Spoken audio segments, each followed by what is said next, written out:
Hello, bienvenue sur la chaîne Trésor et Tempo. J'espère que vous allez super bien aujourd'hui.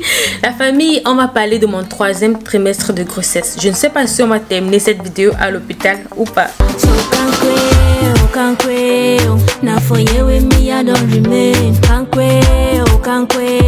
C'est ici que je me suis collée. Mon amour, we die for ya.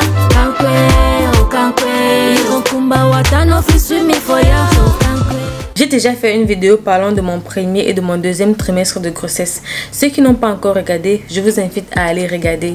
Et avant de commencer, d'abord, j'aimerais me présenter. Je sais qu'il y a des nouveaux ou nouvelles sur la chaîne. Moi, c'est Trésor et je vis présentement à Dubaï avec mon mari. Et je suis enceinte et presque à terme.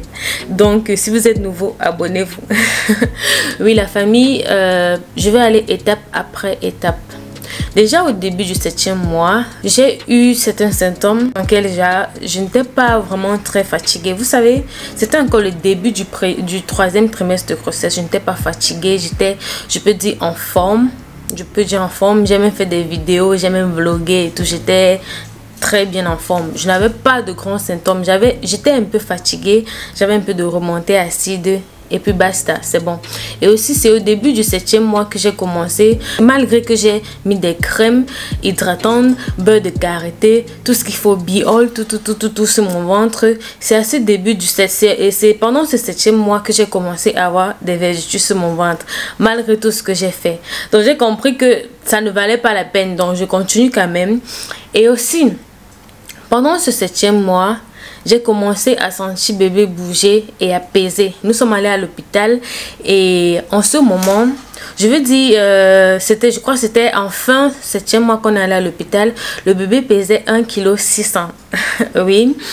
Et le bébé pesait 1,6 kg et c'était vraiment pas terrible parce que le docteur m'a dit que c'est très bien, que le bébé avance bien, le bébé ne prend pas trop de poids, donc j'étais très contente. Mais par contre, moi j'avais pris combien de kilogrammes? 8 kg. Presque 7 quelque chose, mais presque 8 kg si on va arrondir. Donc ça veut dire que, désolé si vous écoutez des bruits d'ailes, ce sont mes colombes qui sont en train de faire des bruits. Et pourquoi vous faites cela pendant que je suis en train de faire ma vidéo? Oh my god! J'avais pris presque 8 kg si on arrondit depuis le début de ma grossesse et j'ai pris vraiment ces kilos. J'ai pris presque 4 kg pendant mon 2e trimestre de grossesse parce qu'en ce moment je mangeais comme une baleine. Vraiment, je vous assure, j'avais tellement envie de manger tout le temps. Parce que déjà, depuis le début de ma grossesse, j'avais quasiment pas pris de kilogrammes. Et pendant mon 2e trimestre, j'ai commencé à manger comme une baleine. J'avais envie de manger tout le temps. Après cela, je suis rentrée et je me suis dit, Trésor, il faut que tu arrêtes de beaucoup manger. Et je sais que c'est dans la norme parce que le docteur m'a dit, mais ton bébé ne prend pas assez de poids. Donc, tu n'as pas à t'en faire. Il ne faut pas te mettre à te dire, j'ai pris 8 kg et puis je vais arrêter de manger parce qu'il faut faire attention, hein, ton bébé ne prend pas assez de poids, ton bébé grandit normalement, donc tu n'as pas à te stresser. Et après cela, on allait à l'hôpital faire des tests de GTT, donc pour connaître le taux de glucose dans mon sang en fait, pour regarder, je sais que c'est quelque chose pour voir si j'ai pas le diabète gestatif. Heureusement ça a été négatif. Et aussi pour regarder mon groupe sanguin, et mon groupe sanguin a un registre positif, donc ça veut dire que j'ai pas eu besoin d'avoir un anti-D. Je vous explique. Je sais qu'il y a des gens qui regardent cette vidéo et qui pourront également s'instruire en regardant, donc j'ai pas besoin de parler rien que de moi, de donner des symptômes et tout. Donc je vais essayer un peu de vous expliquer. Il y a des mamans qui sont du registre négatif. Quand je dis registre négatif, ça veut dire vous pouvez avoir n'importe quel groupe sanguin, A, B, O et tout. Mais concernant le registre, il y a des gens qui sont A+, B+. Il y a des gens aussi qui sont A-, B-, O-. Donc qui ont des registres négatifs en fait. Négatif, c'est le registre en fait. Et quand une femme enceinte a un registre négatif, c'est dangereux dans quel cas? Alors, je vous explique. Quand une maman enceinte est de registre négatif, qu'est-ce qui se passe? Si vous savez déjà, il y a 15% de la population mondiale qui est de rhésus négatif. Donc vraiment, cette partie de la vidéo est vraiment dédiée aux mamans qui sont de rhésus négatif et qu'on les injecte quelque chose qu'elles ne savent même pas. Donc si vous regardez cette vidéo, je vais faire un bref aperçu de 2 minutes pour vous expliquer cela. Déjà, quand une femme est enceinte et elle porte un fœtus, c'est bien vrai qu'elle n'a pas le même sang avec son bébé. Elle transmet des nutriments par le placenta, mais des globules rouges du bébé peuvent se retrouver dans le sang de la maman, vice versa. Et donc, si la maman est de rhésus négatif et que le bébé est de rhésus positif, qu'est-ce qui va se passer? Le système immunitaire de la maman va trouver le bébé comme un agent étranger, comme un antigène. Qu'est-ce qui va se passer? Il va produire des anticorps qui sont appelés anti-D, qui va servir à combattre le bébé en fait, qui va servir à combattre les globules rouges du bébé. Et la maman produit cela qui va durer dans son sang durant toute sa vie.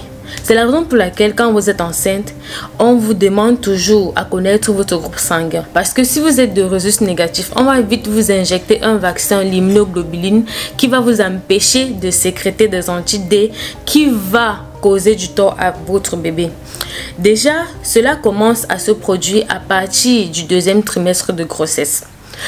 Et il y a quelque chose qui est très important, c'est que si vous produisez déjà ces anticorps, cela ne pourra pas toucher votre premier bébé. Parce que ça produit des anticorps pour attendre une prochaine menace. Ça ne pourra pas détruire votre premier bébé parce que votre premier bébé sera déjà grand.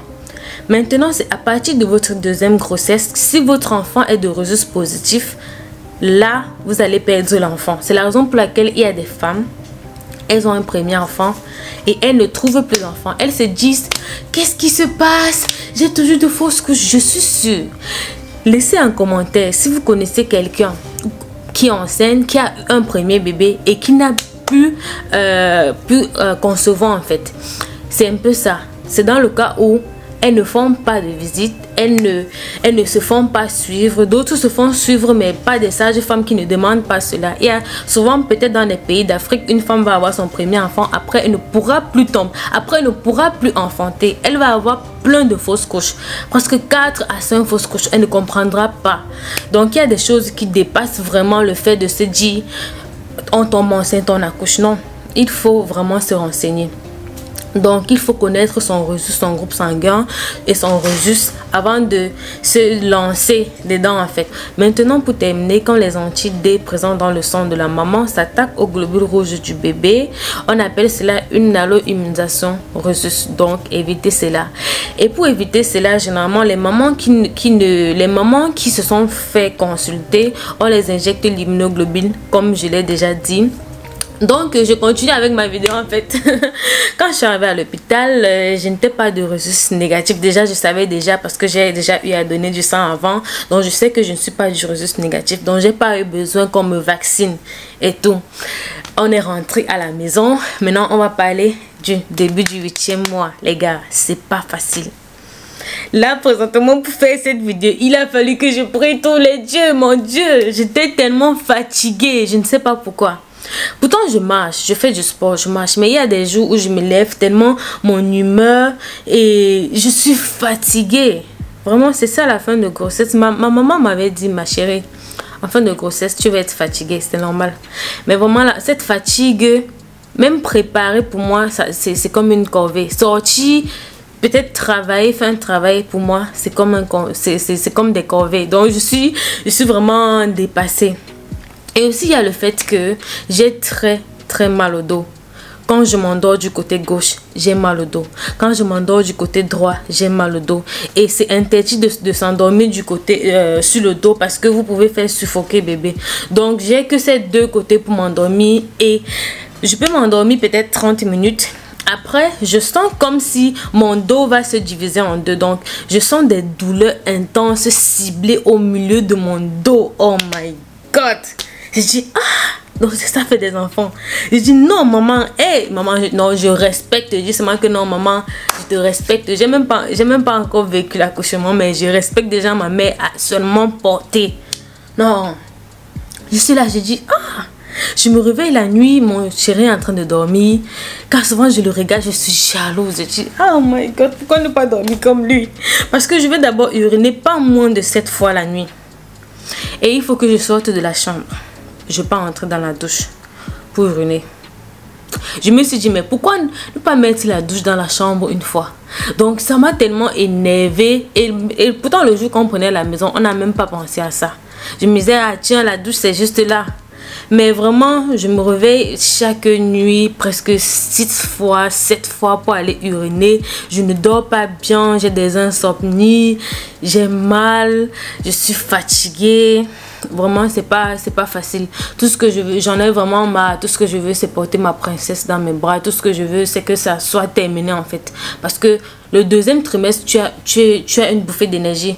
Mais à partir du troisième trimestre, tu es fatigué. 9 mois, c'est pas 9 jours. Vraiment, c'est fatigant. Je suis fatiguée. Je veux déjà accoucher. Je veux déjà porter mon bébé entre mes mains. Donc, il y a cela. Et j'ai aussi mal aux côtes. Parce que le bébé s'est déjà retourné. Quand on est allé à l'hôpital la dernière fois, elle s'était déjà retournée. Et elle me donne maintenant plutôt les coups de pied aux côtes. Genre, tu restes comme ça. Et tu sens comment...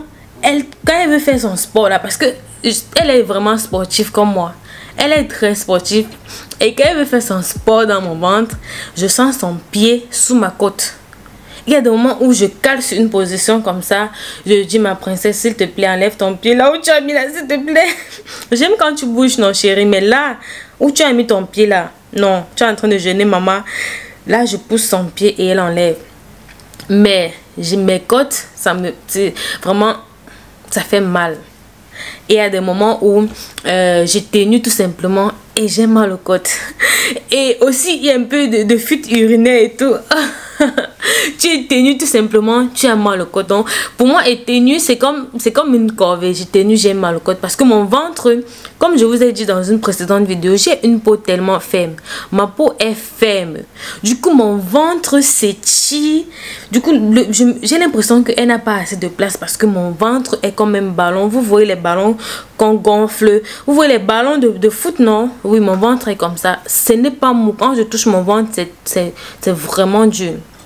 Parlant de ventre dur, j'ai eu 7 ans si j'ai des contractions de Bradson X, des contractions de faux travail qui me soufflent tout simplement, mais ça commence un peu légèrement à faire un peu mal et tout.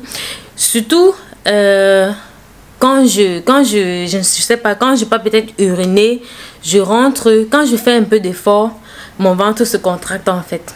Quand je fais un peu d'effort, mon ventre se contracte et c'est pas vraiment joli. C'est pas vraiment joli, mais ça, je peux dire, ça ne fait pas mal.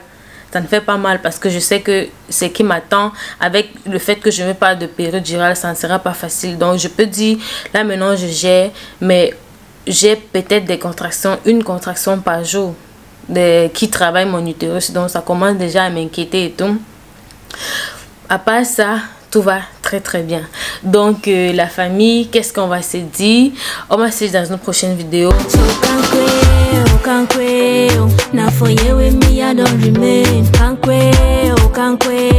C'est ici que je me suis collé. Mon amour, we die for ya. Kankwe, oh kankwe. Irokumba watano fisumi for ya.